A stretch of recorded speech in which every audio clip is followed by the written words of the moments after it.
Spėja, ką čia darai? Čia mano motociklu? Ai, ne čia. Tu nori išmokti važiuoti? Norėčiau. Sveiki, čia Virgis, motociklų mokykla LT. Šiame video papasakosiu, kaip išmokinti žmogų, kuriam dievulis nesuteikė teisės važiuoti motociklu, bet motociklų mokykla galbūt tai padarys.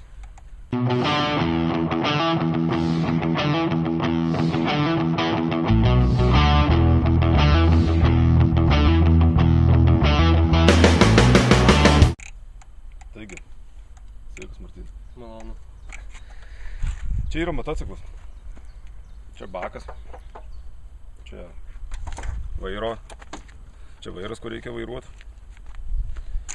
Čia yra rankų kratymo amortizatorius. Nuo padangos viskas. Tai va, važiuok. Kaip?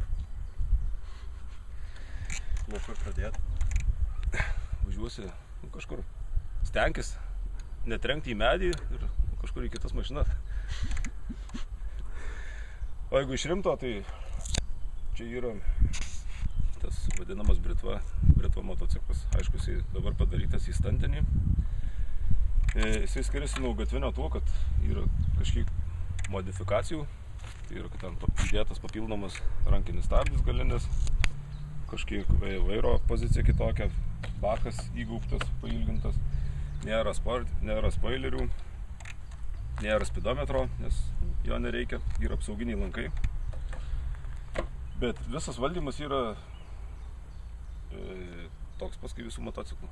Čia irgi yra greitėjimo rankena, tas vadinamas gazas, yra dešinė ranka, taip pas visus motociklus. Ant tos ta pačia ranka spaudamas priekinis stabdis, sankaba yra kairėje pusėje. Kojomis naudojami stabdžiai, čia galinis stabdis. Kitoje pusėje yra bėgių, pavarų perjungimo kojelė. Ir praktiškai iš visų valdymų viskas. Ir aišku tas vairas, kuris sukiojasi į vieną arba į kitą pusę.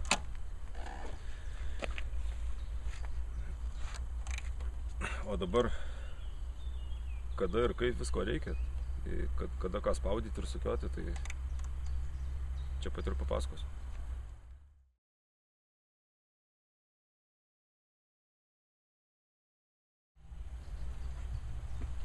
Kad būtų patogiau filmuoti ir gražiau atrodytų, suksiu motociklo kitų rakursų.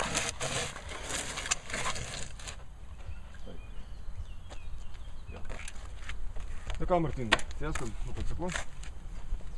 Tas yra pirmas dalykas. Aukštai sėdis. Jo, dabar imk rankom už vairo. Čia, aišku, prieš važiuojant kiekvieną kartą taip kojelę užlenkia. Jinai turi būti pilnai užlenkta, nes kitaip įjungus pavarą motociklo variklis užges. Čia yra tokia uždėta apsauga visų motociklų, kad vairuotojas neišvažiuotų su neužlenkta kojelė ir kad tarkim, palietus galima iš karto skaudžiai apsiversti. Taigi dabar gazas čia, stabdis čia. Ja, tai jautrus labai? Pakankamai.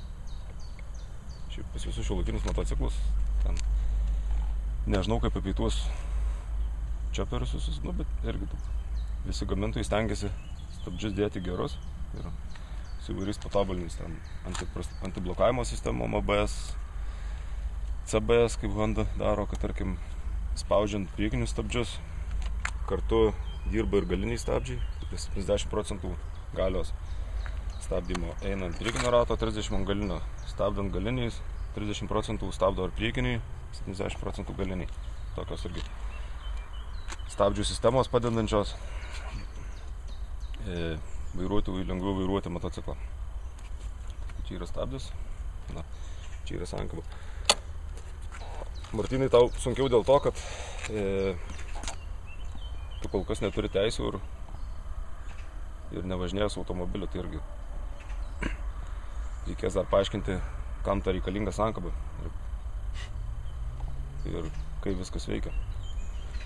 Na, uždėk rankas dabar. O, taip. rankos visada dedasi taip, uždėtos būna ant vairo, stipriai, jo, nykštys po apačią, kaip ant skersinio, darant pristraukimus. Ne taip ant viršaus pirštus, o taip. Svirteles ir stabdį ir sankabą irgi reikia spausti 2 arba 1 pirštu, nes nereikia spausti visą ranką, nes reikia vis tik, kad ir junginėjant pavaras, ar ten stabdant, vis tik reikia laikytis už vairo, kad būtų taip, kad būtų sukabinimas nykštys ir dar keli pirštai, nenučiūšti nuo motociklo.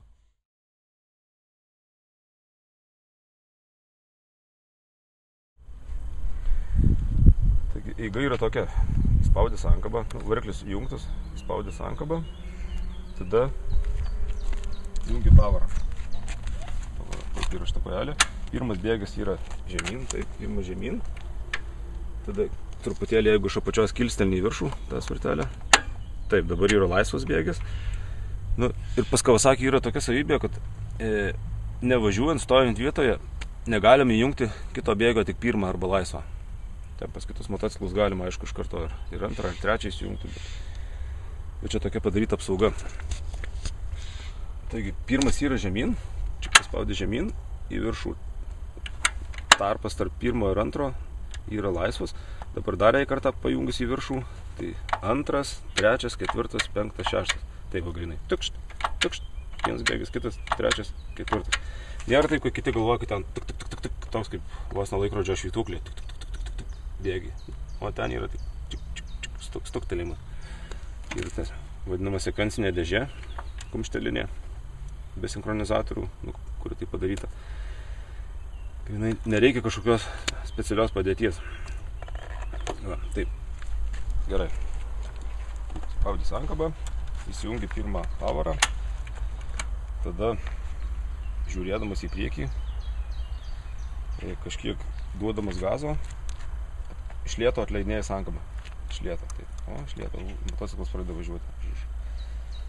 Tada neskubi, kažkiek, kaip jau tau patinka, duodi to gazo. Tada pradžiai įspausdamas sankabą, vėl kažkiek įspaudė sankabą. Ten daug nereikia, įspaudė sankabą, įsijungi kitą pavarą, tai ten antrą. Gazą nuleidė. Jo, tuo metu numesdamas gazą, bet gazą, aišku, nebūtina visiškai pilnai numesti, jį tik tai kažkiek numesti. Kažkiek numeti, įsijungi bėgį, vėl atleidi sankabą. Jau perrengiant kitus bėgius, važiuojant, tą sankabą galima ir staigiau leisti. Toks grinai. O ta prasme, pirmą bėgį įsijungi, tada į viršų laisvai eina, ar iš karto antrą? Iš karto antrą įsijungs. Laisvai įsijungs tada, jeigu tu vos tik jungi. Čia irgi tos dėžės, kadangi jos be sinchronizatorių, tai kažkiek kitaip ne automobiliai, kad ten pirmas, tai pirmas, antras, o čia tu nematai. Jungi. Jungis ir tiek. Iš tikrųjų, važiuojant su motociklu, aukštinant bėgius, sankabos kaip ir nereikia, nes čia yra ta sekvencinė dėžė. Tai jungiant pavarą, važiuoji, greitėjai, tik numeti kažkį gazą ir iš karto staigiai perjungi aukštesnį bėgį. Toks gaunasi. Reikia tą atitaikyti tokį momentą, būtent variklio darbo. Bet čia, kad tai daryti, aš tą rekomenduoju turint kažkiek patirties vairavimo. Pradžioje vis tik tos sankabos nors kažkiek reikia. Žeminant bėgius, reikia jau naudoti sankabą. Ten 6 į 5, iš 5 į 4, arba ten iš 4 į 2 iš karto perimti. Visą laiką reikia su sankabą daryti. Ir bėgių žeminti į apačią. Ja, Kodėl reikia sankabą? Todėl, kad nekenkti greičių dėžį ir kad nebūtų tokios staigaus smūgio. Nes iš tikrųjų nemažai motociklų naujų sportinių yra gaminami su ta vadinama slipper sankaba, tai praslystanti sankaba. Tarkim, kaip pavyzdys, iš šešto bėgio jungiant į pirmą ir staigiai atleidus sankabą, galinis ratas nesiblokuoja, nečiūžia, nes pagal idėją jisai turėtų čiūžti, nes iš karto gaunasi stabdymas varikliu stiprus. O ten ta sankaba padaro, kad tą slydimą tokį ir galinis ratas nečiūžia. O jeigu paprasto motociklo, tai staigiai jungiant be sankabos, irgi gali gauti smūgis. Ypač jeigu dar važiuoji netiesiai, o kažkur ant posūkio, tai šiausiai čiūžtels galas ir galima nuslysti.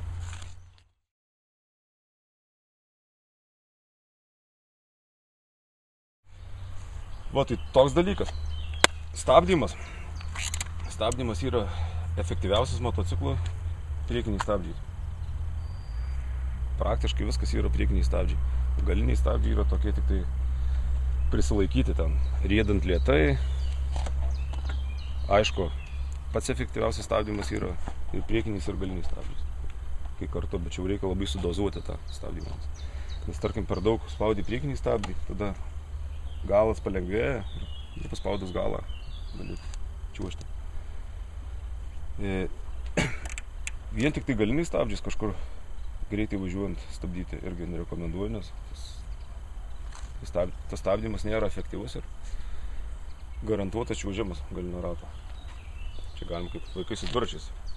Parlėkia kertant stabdžių ir čiuožia ilgai ant purvyno. Dažniausiai ir paskui griūna. Sukia. tą galima su motociklu padaryti, bet ką žinau. Nerekomenduojama. Nu, jeigu nori griūti, galima.